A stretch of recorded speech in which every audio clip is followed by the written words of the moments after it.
To Love Somebody dat daar echt een rollercoaster aqui não. Echt, não na Holanda só, pero naturalmente na Aruba também e na Suriname a surpreender-me se não houve também para e top 40 número 1 alguns simang na Corsol, Bonaire, Saint Martin e cantica seguro a aceitar in grande que me echt hopelijk qua surpreender-me e voor die februari teku agora aqui e cantica tá echt tá haciendo sua acogida hobby bom seguro na den Caribe e também aqui na Holanda também me te querer que tá for de mais ou menos mais que 10 anos passar algo mais não 23 anos passar tava também último hit na Aruba 21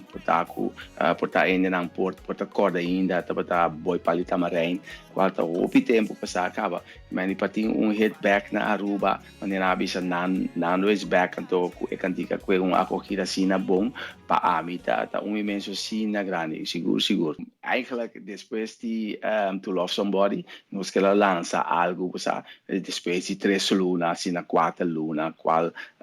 você não está acostumado na Antillas, Aruba, como que depois de ser e cantica nanta drop, como nós temos seguinte single que acaba para nós apresentar. Pero do To Love Somebody a baia sina bom, nós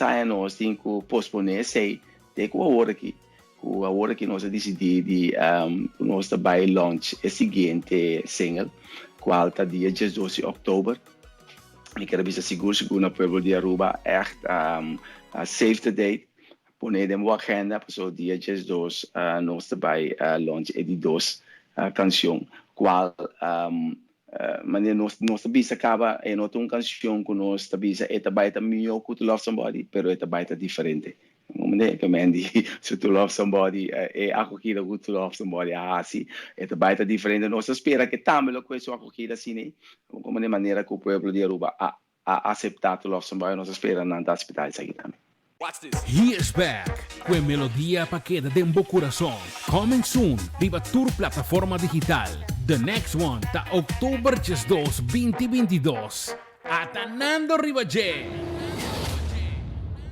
Pueblo de Aruba, more love, de maneira mabisa acaba. Nando Ribaje.